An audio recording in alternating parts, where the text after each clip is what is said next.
10 سال، پورے 10 سال میں نے اپنے بھائی سے بات نہیں کی۔ ایک ہی شہر میں رہتے تھے، کبھی کبھار کسی شادی بیاہ میں آمنا سامنا ہو بھی جاتا، مگر ہم ایک دوسرے کے پاس سے یوں گزر جاتے جیسے دو اجنبی ہوں، نہ سلام نہ کلام، صرف ایک خاموش نفرت جو 10 سال سے ہمارے درمیان دیوار بنی کھڑی تھی۔ آج جب میں یہ کہانی سنا رہا ہوں، مجھے خود بھی یقین نہیں آتا کہ ایک فون کال، صرف 2 منٹ کی فون کال نے 10 سال کی نفرت کو کیسے پگھلا دیا۔ بات یوں شروع ہوئی تھی کہ میرے والد کے انتقال کے بعد گھر کی جائیداد کی تقسیم پر مجھ میں اور میرے بڑے بھائی عمران میں شدید اختلاف ہو گیا۔ میں سب سے چھوٹا تھا اور مجھے ہمیشہ یہ شکایت تھی کہ عمران بھائی نے ہمیشہ سب سے زیادہ حصہ لیا، سب سے زیادہ فیصلے خود کیے اور مجھے کبھی اہمیت نہیں دی۔ جائیداد کی تقسیم کے وقت جو کچھ ہوا وہ آج یاد کرتے ہوئے بھی شرمندگی ہوتی ہے۔ الفاظ اتنے تلخ تھے کہ ماں بھی روتی رہیں اور ہم دونوں کو منانے کی کوشش کرتی رہیں، مگر ہم دونوں اپنی اپنی انا کے پیچھے اتنا آگے نکل چکے تھے کہ واپسی کا کوئی راستہ نظر نہیں آتا تھا۔ میں نے اس دن قسم کھائی تھی کہ میں کبھی عمران سے بات نہیں کروں گا۔ اس نے بھی شاید یہی قسم کھائی ہوگی اور 10 سال ہم دونوں نے وہ قسم نبھائی۔ ماں کے فون پر اکثر یہ بات چلتی، وہ مجھے سمجھاتی، بیٹا خون کبھی پانی نہیں ہوتا، اپنے بھائی سے بات کر لو۔ میں ہر بار موضوع بدل دیتا، کبھی کہتا کام کا وقت نہیں، کبھی کہتا بعد میں بات کریں گے۔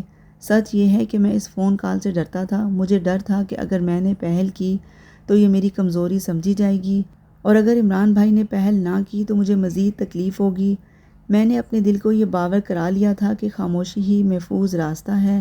میری بیوی نے بھی کئی بار کوشش کی، وہ کہتی زندگی کا کوئی بھروسہ نہیں، اگر خدا نخواستہ کچھ ہو گیا تو تمہیں عمر بھر یہ افسوس رہے گا کہ تم نے پہل نہیں کی۔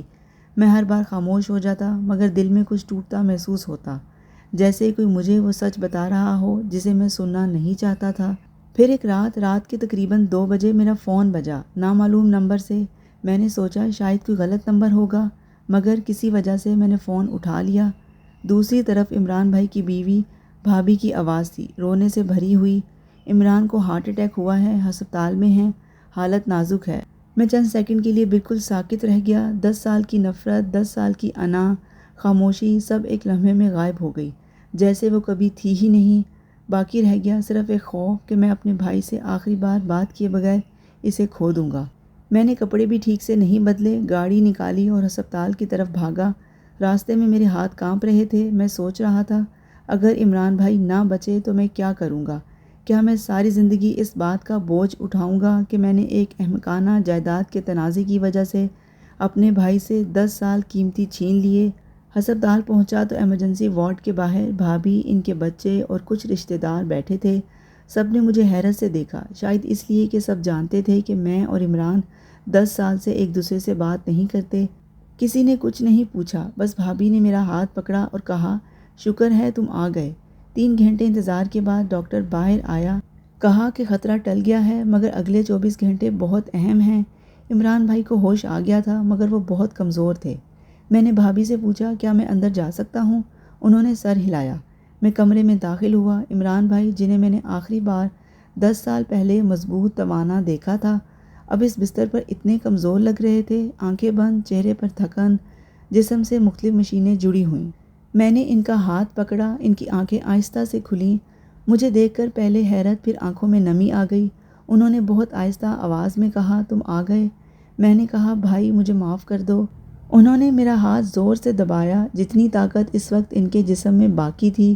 ان کی آنکھوں سے آنسو بہنے لگے۔ انہوں نے کہا مجھے بھی معاف کر دو، میں نے بھی اتنی انا کیوں پالی؟ میں نے پوچھا بھائی وہ سب جائیداد کا معاملہ؟ مجھے آج بھی سمجھ نہیں آتا ہم نے اتنی چھوٹی سی بات پر اتنا بڑا فاصلہ کیوں بنا لیا۔ عمران بھائی نے بہت مشکل سے مجھے وہ بات بتائی جو میں 10 سال سے نہیں جانتا تھا۔ انہوں نے کہا تمہیں یاد ہے جب ابا کا انتقال ہوا تھا، اس وقت میں نے سب سے زیادہ حصہ اپنے لیے رکھا تھا۔ تم نے سمجھا میں لالچی ہوں، مگر سچ یہ ہے کہ اس وقت میں نے کچھ قرض لیا ہوا تھا، بہت زیادہ، ایک ایسے کاروبار میں جو ڈوب چکا تھا۔ مجھے شرم آتی تھی تمہیں یہ بتانے میں کہ میں نے کتنی بڑی غلطی کی ہے۔ میں نے سوچا اگر میں زیادہ حصہ لے لوں گا تو قرض چکا سکوں گا اور تمہیں کبھی پتہ نہیں چلے گا کہ میں کتنا ناکام ہو چکا تھا۔ میں نے تم سے جھوٹ بولنے کے بجائے خاموشی کا راستہ چنا اور وہ خاموشی 10 سال کی نفرت میں بدل گئی۔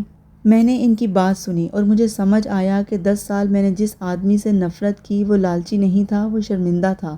وہ اپنی ناکامی چھپانا چاہتا تھا اور اس کوشش میں اس نے اپنے سب سے چھوٹے بھائی کو کھو دیا۔ میں نے پوچھا، بھائی آپ نے یہ بات مجھے پہلے کیوں نہیں بتائی؟ انہوں نے آنکھیں بند کی اور کہا، کیونکہ میں تمہاری نظروں میں چھوٹا نہیں ہونا چاہتا تھا۔ ہم مرد اکثر یہی غلطی کرتے ہیں، ہم اپنی ناکامی بتانے سے زیادہ اپنے پیاروں کو کھو دینا بہتر سمجھتے ہیں۔ آج جب موت کے قریب سے گزرا ہوں، مجھے سمجھ آیا کہ انا کبھی رشتوں سے بڑی نہیں ہوتی۔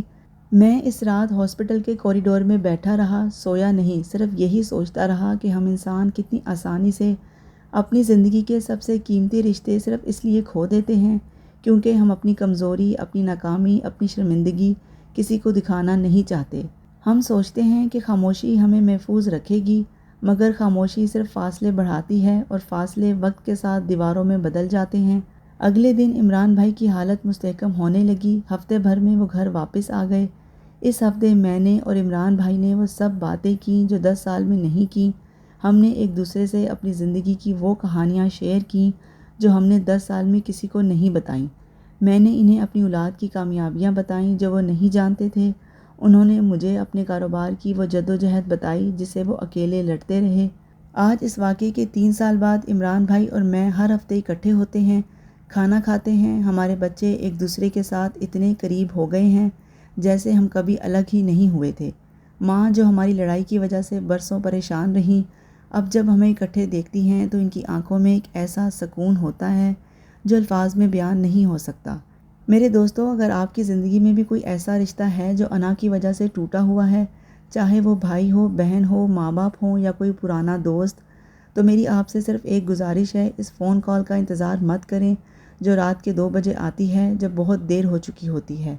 ہم اکثر سوچتے ہیں کہ وقت ہمارے پاس ہے، کل بات کر لیں گے، کہ ابھی انا زیادہ اہم ہے، مگر زندگی کا کوئی بھروسہ نہیں۔ وہ رشتہ جسے آج آپ نظر انداز کر رہے ہیں شاید کل موجود ہی نہ ہو۔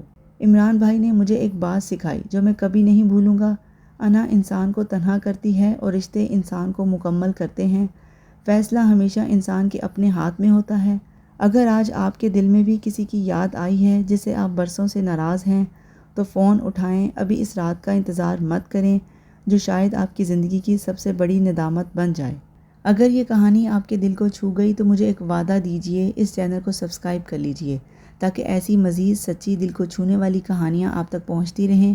اگر یہ کہانی آپ کو کچھ سکھا گئی تو اسے اپنے کسی پیارے کے ساتھ شیئر کیجئے، شاید یہ کہانی کسی اور کی زندگی بھی بدل دے۔ اور اگر آپ چاہتے ہیں کہ میں ایسی کہانیاں آپ تک لاتی رہوں تو ایک لائک ضرور کر دیجئے گا۔ یہ چھوٹا سا بٹن میرے لیے بہت بڑا حوصلہ بن جاتا ہے۔